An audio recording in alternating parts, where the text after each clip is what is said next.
This is a pufferfish. I've always wondered what's inside a pufferfish, and what are pufferfish spines? I thought they were bones, like ribs, because ribs can grow in weird ways. Like turtle ribs grow very wide and fuse together to form the turtle's shell. So I thought maybe these spines are the pufferfish's ribs. But I was wrong. Pufferfish spines aren't bones at all. Because take a look at this piranha. Right here. This is what ribs look like on a normal fish. Notice how they're attached to the vertebrae. Now let's look at a pufferfish skeleton. There's some preserved skin draped over it. Let's try to pick it up. It's not attached to the rest of the skeleton. And if I rotate it backwards, there are a bunch of spines layered on top of each other. See how they're attached to the skin? They're not like the ribs on normal fish. They're not attached to the vertebrae at all. So if they're not ribs, then what are they? Well, take a look at this silvery fish. You see how it's covered in scales? Now imagine if this scale grew very long and pointy. You get something that looks like this. Pufferfish spines aren't bones at all. They're super modified fish scales.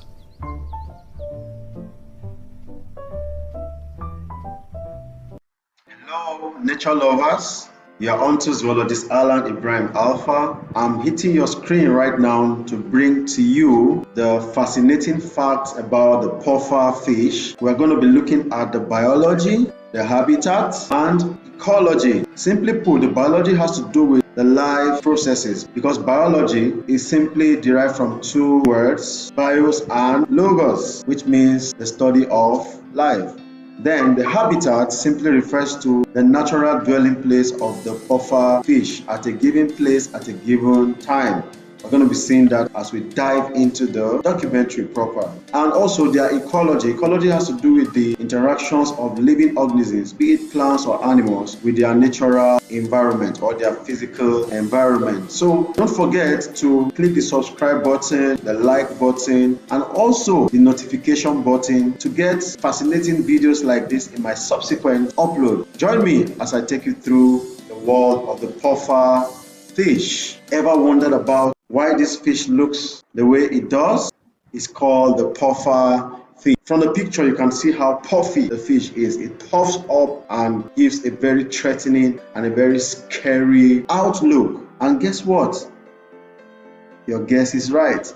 It is actually a defensive or a defense mechanism. Every organism, be it plant or animal, has a natural defensive mechanism in order to put up a defense against their natural predators in order to survive or adapt in their given habitat or environment. Now, brief introduction to the puffer fish. One, they have unique marine features known for their ability to inflate when threatened, as mentioned earlier in my introduction. So, when they interact with other organisms in the aquatic environment, be it a marine environment or what we call the oceans or the seas, the saltwater habitat to be precise, there are many other fishes in that water, schools of fish or fishes. There are many of them, different species that we cannot number. There are also other aquatic organisms that also interact in that same environment. So they have their own prey that they prey upon, and they have their own predators that prey after them. They look for them for food because they form the food chain in the food web in the ecosystem. Okay, Why do they get inflated? They have to threaten their enemies or predators to stay away from their territory and avoid eating them alive. And by so doing, they want to live and survive for a longer period of time in their given habitat. Now, part of the Tetraodontidae family, you find the puffer fish. So their family name is called Tetraodontidae. Can you pronounce that? It's called Tetraodontidae. The word tetra has to do with the polygons with 4 sides. So if you look at the puffer fish, it's giving you almost the shape of a square or perhaps a rectangle. So in the scientific classification of animals in zoology, or the zoological classification of organisms, we always add the letters I, D, A, E to the order of an organism to form the family name. So every family name in zoology carries the I, D, A, E as seen in this family name here, Tetraodontidae. Now they are found in tropical and subtropical ocean waters worldwide. So you can find them both in tropical areas and other subtropical areas around the world, provided it is an ocean or a marine water or a salty water. That is what favors their existence or subsistence. Also, going further, they are famous for their distinctive round shape and defensive mechanism. You can see the shape from the picture right on your screen. It is rounded in some cases. Then if I want to give it some outline, maybe using broken lines, I can also form a square or a 4-sided figure from the word Tetraodontidae. And they have defensive mechanism, as we've said, because they can puff up and scare their predators away. That's why they are called the puffer fish, from the word puff, P-U-F-F. When somebody is puffy, bloats up and put up a scary look, and the predators are scared away. All right, moving on. I'm going to take you through the scientific classification briefly. We use the 7th kingdom or the 8th kingdom classification in the classification of zoological organisms or in the zoology aspect of science. You all know that botany or plant science and technology deals with the studies and the classification of plants, and they use the word division, while in zoology we use the word phylum in the 2nd stage of the 7th kingdom classification. So the kingdom is Animalia. It means they come from the animal kingdom, or they have origin in the animal kingdom. That's why you have the word Animalia, from animal. Then they belong to the phylum Chordata. Chordata are organisms that develops a notochord at one stage or the other in their life cycle or developmental process. It is the notochord that metamorphoses into a spinal cord or a vertebral column, forming their skeletal system. Then they belong to the class Actinopterygii, and that word simply means the ray-finned fish. It means they have rays. Their scales is modified into a ray fin, and they belong to the order Tetraodontiformes. Now we use the word formes for most names in the order in the 7th kingdom classification. Don't bother about the complexity of the pronunciation and the length of the spelling, but just take note of my key explanations just to give you an insight how we use the 7th kingdom classification, or currently we have the 8th kingdom classification. I'm going to mention that before I wrap up this session. Then we have the family, like we said earlier, the Tetraodontidae. We use the letters I, D, A, E to make up a family name from the order the organism belongs to. Then it belongs to the genus, multiple of them. We have multiple genera, including the Diodon and the Lagocephalus. We also have the Japanese puffer, like you can see in this picture. The Japanese puffer is called Tachyfugu rubripes, to mean their generic and their specific name. That species is particularly attributed to the Japanese people of Japan. Now, I'll move further in this documentary to expose you to the habitat and the distribution of the puffer fish. Like I said earlier, a habitat is the natural dwelling place of an organism at a given place and at a given time, where they interact with nature and carry out their life processes, summarized in the acronym Mr. Niger CAD. Go back to your basic science, you know the meaning of Mr. Niger CAD. Now, primarily inhabits marine and brackish waters. That is where they are mostly found.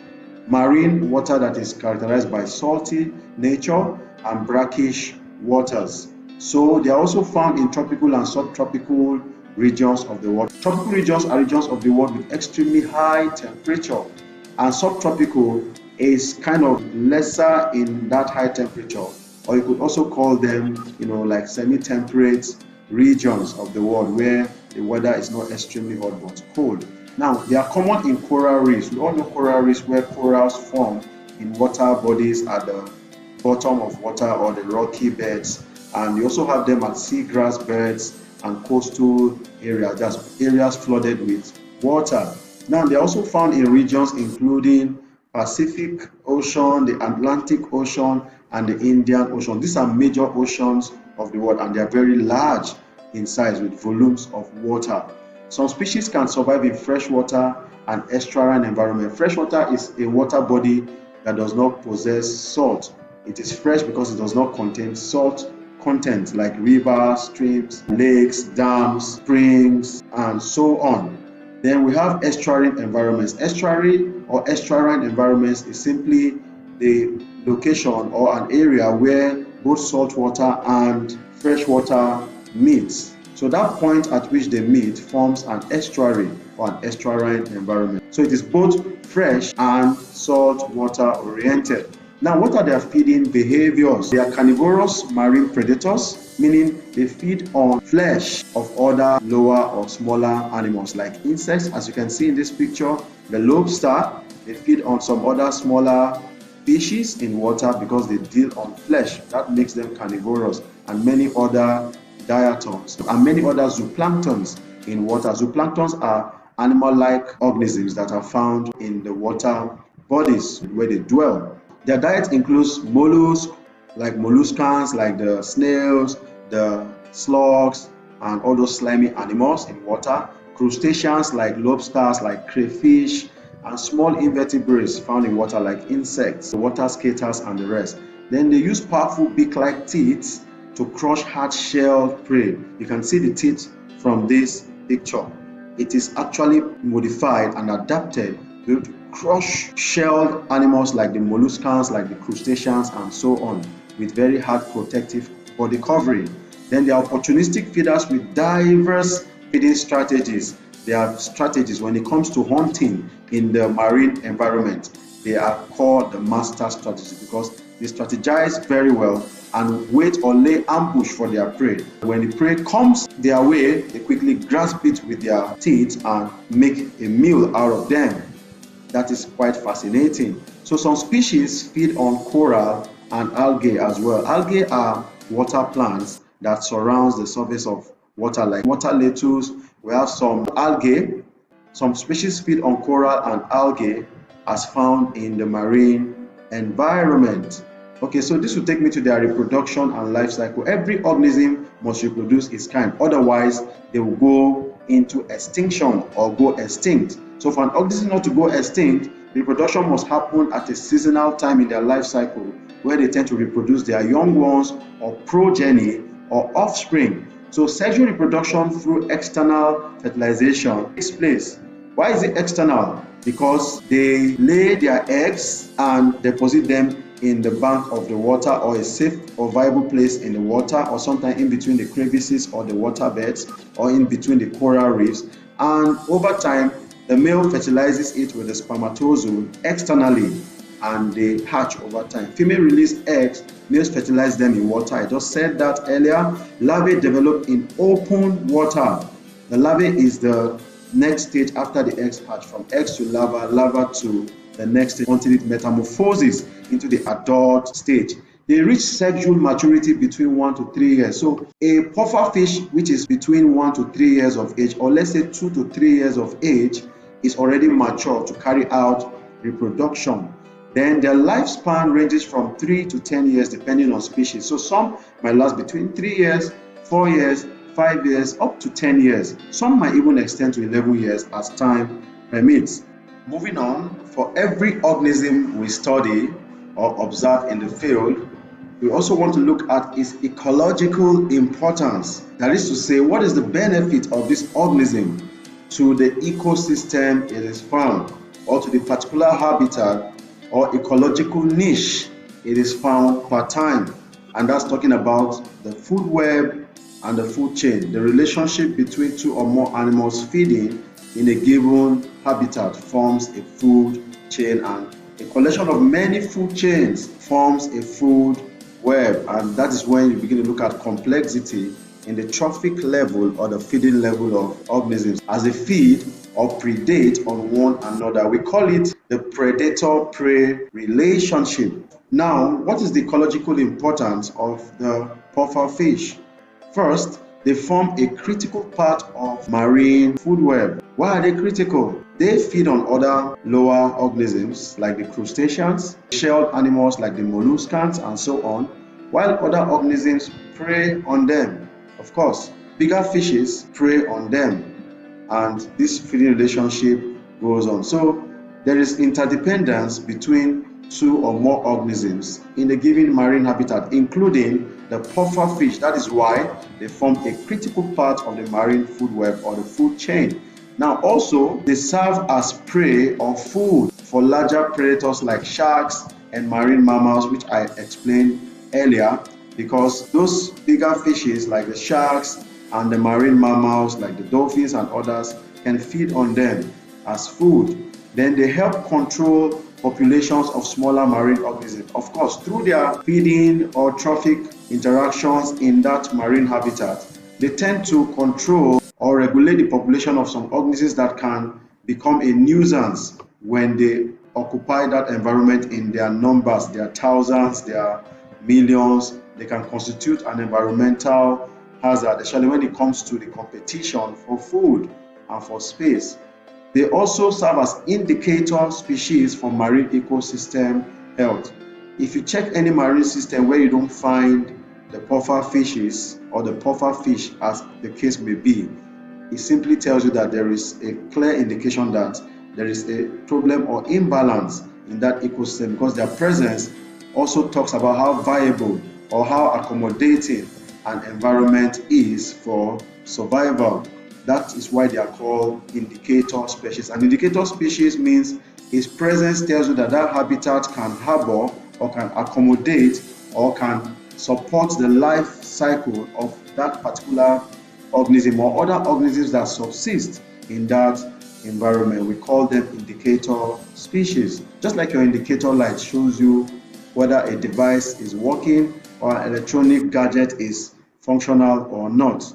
Then some species play a role in coral reef ecosystem balance through their feeding relationships in the coral reefs. As they feed on smaller animals and smaller plants, they are mostly carnivorous, though they feed on smaller animals in the corals and other big animals feed on them. All this creates balances in the ecosystem, and their life cycle continues from one generation to another. Then, to summarize or to end this documentary, let's look at the unique defense mechanisms they put up in their habitat.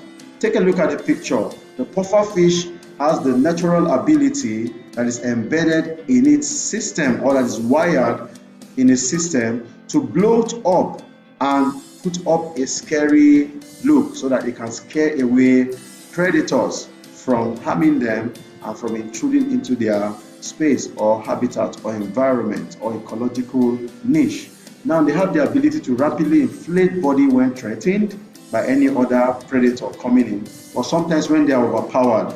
Of course, like the sharks, bigger mammals in the water tend to feed on them, even though they try to put up a little fight for survival. Then they contain powerful neurotoxin called tetrodotoxin from their family name Tetraodontidae. The word toxin in science simply means a poisonous substance or chemical substance that is released from their body.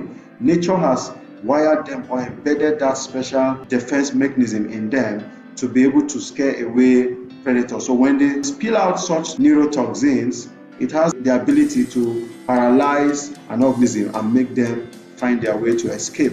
Then one of the most poisonous vertebrates in the world is the Tetraodontidae, that's the puffer fish.